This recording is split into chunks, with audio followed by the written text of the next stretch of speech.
Hello. Mayroong bagong balita na hindi ko alam kung paano sabihin ito o dapat bang nakakatuwa o para bang walang hindi nag-iisip yung nagsasabi nito na ito, pakinggan na lang natin muna bago ako magbigay ng komentaryo. Hello mga ka-trending, maligayang pagbabalik sa aking YouTube channel.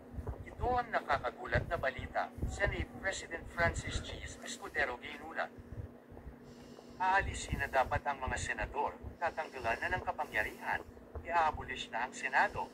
Ayon sa nakalagay ng impormasyon, kasalanan daw ni Escudero ang lahat at siya pa ang pinakaunang nag-yes para i-dismiss nila ang kaso. Una pa lang daw ang kampi na siya sa mga Duterte block. Siya ang nag-impluwensya sa Senado. Grabe si Senate President Francis G. Escudero ginulat. Alisin na dapat ang mga senador. Nagulat tatanggalin na silang lahat. I-abolish na ang Senado. Tera at panuuri. Mr. President, dear colleagues, good afternoon. I rise today to co-sponsor Senate Concurrent Resolution Number 4, which through the initiative of our Finance Committee Chairperson, Senator Win Gatchalian, seeks to institutionalize strict transparency and accountability measure in the budget process. The resolution before us has earned the unanimous backing of this body, signifying its historic importance. I'm both honored and proud that on this issue, all 24 members of the Senate are speaking in a single unified voice. Ginong Pangulo, malugod at buong puso nating sinusuportahan ang hakbang na ito sapagkat ang konstitusyon mismo ang nagtatakda at kumikilala sa karapatan ng sabay na impormasyon ukol sa mga bagay o usapin sa pampublikong interes. Binibigyan pugay natin ang layunin ng hakbangin na ito na naglalayong buksan ang proseso ng pagbabalangkas ng ating national budget, ang tunay na dapat kumakatawan sa mga prioridad at dikain at hangarin bilang isang bansa at hindi kailanman magsiting daluyan ng Okay, sagutin ko lang muna yun, no? Yung sinasabi na aalisin na yung senador. Pwede siguro alisin natin yung batas. Batas muna bago yung senador alisin. So, hindi ko malaman kung saan galing itong balita. Pero, may mga move na ibang gagawin na hindi alis yung Senado. Kung hindi, mapaparalyze lang ang Senado. Dahil nga, ang power ay nasa kanila. Yung power of money. Kasi kung saan yung pera, yun yung makapangyarihan, di ba? So patuloy natin yung statement para madagdagan yung ating kalaman. And proposals. Sa pamamagitan nito, masusuri mismo ng ating mga kababayan.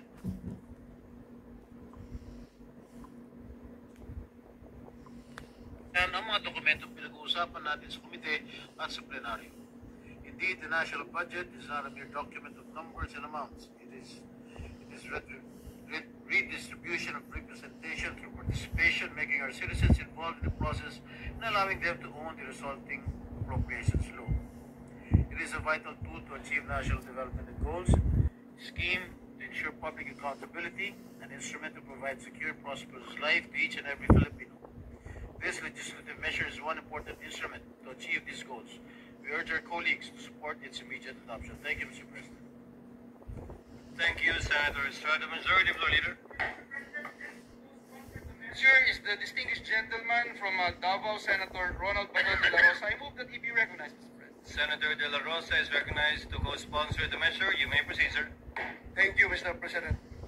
Good afternoon, Mr. President. Dear colleagues, the Philippines is a democratic and republican state. Sovereignty resides in the people, and all government authority emanates from them. This is the first section of Article 2 of the Declaration of Principles and State Policies in our Constitution. Having defined the extent of our territorial jurisdiction, the Constitution then proceeds to state where the real power lies, and it is with our people. Ang sambayanan po ang nagbigay ng kapangyarihan sa ating pamahalaan. Wala po ang gobyerno kung wala ang mga tao. Walang maluluklok sa kapangyarihan kung walang nagpasya kung sino ang bibigyan nito. Kung nais natin na maging pundasyon ng ating gobyerno ang trust and confidence ng ating mga kababayan, walang ibang dapat gawin kundi bahagian sila ng kapangyarihan na sa kanila naman nagmula. Granting our people the right to information is directly involving them in governance. It sends out a clear message that it is their government, or better yet, that they are the government, and that they have the right and responsibility to protect its dignity and integrity at all times. Ang right to information po ay hindi simpleng karapatan na magmasid o makialam, kundi pag-aatas ng responsibilidad sa bawat isa na ingatan hindi lamang ang kaban ng bayan, kundi ang pamahalaan sa kabuuan. Giving a more concrete and tangible representation to the phrase, government of the people, by the people, for the people. Kaya naman, Mr. President, nararapat lamang na isulong natin ang resolusyon na ito. Resolusyong nagbibigay ng access sa pagbalangkas ng taunang budget. Nagbibigay rin ito ng aktibong partisipasyon sa mga tunay na may kapangyarihan. Ibinabalik lamang po natin ang kapangyarihan na ibinigay sa atin ng taong bayan. Ang taunang Okay, doon nyo narinig, ano? Kasi nga, yung mga iba nating kasamahan, hindi nila alam yung responsibilidad natin. Ang responsibilidad natin is bilang isang mamamayan, bantayan ang lahat ng kilos ng namumuno sa atin. Dahil tayo ang mas may kapangyarihan kaysa kanila. Sila ay inatasan lamang natin na ayusin ang ating gobyerno. Pero ang kapangyarihan nila ay nanggagaling sa taong bayan, kaya emanates from them. Galing sa atin ang kapangyarihan. So sa mga hindi nakakaintindi ng batas, kasi may mga comment na kayo na lang maging presidente. Mas magaling pa kayo sa presidente. Mali yung katwiran natin, mga kababayan. Tayo lang ay nagsasalita ayon sa ating karapatan, ayon sa ating responsibilidad, base sa 1987 Constitution. So, pasalamat tayo na talagang mayroong mga namumuno sa atin na talagang hindi tayo pabayaan ng gobyerno.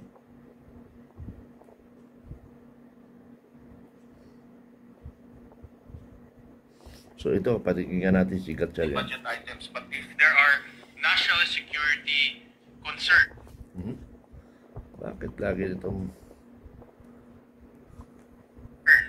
in those information, then we will be very careful in publishing those in our website. All right. How about those who would want to participate but do not have easy access to Wi-Fi, smartphone, or a personal computer? Are there any other steps that would allow the public to participate without any form of technology? We can come up with more. ayaw ko marinig ito si Senad Soto. Dati idol ko ito, pero dahil sa politika, dahil sa gustong humawak ng kapangyarihan, nagsisip-sip. So wala na, hindi talaga naman nakakalaso ng pagsali sa politika. Nagiging kahaman ka sa kapangyarihan, naging kahaman ka sa pera. So hindi na ako bumibili ko ni Senador Soto. Pero mga kababayan, sana kumilos tayo ayon sa saligang batas. Magsalita tayo ayon sa ating katungkulan o ayon sa ating responsibilidad at karapatan. Huwag tayong matakot kasi ang sinasabi natin, opinion natin yung karapatan natin. Kaya nga tayo ang gobyerno eh. The government is for the people, by the people, of the people. So, people yan, tayo ang people. Para sa taong bayan ito, mga kababayan. So, yun lang. Maraming salamat sa inyo.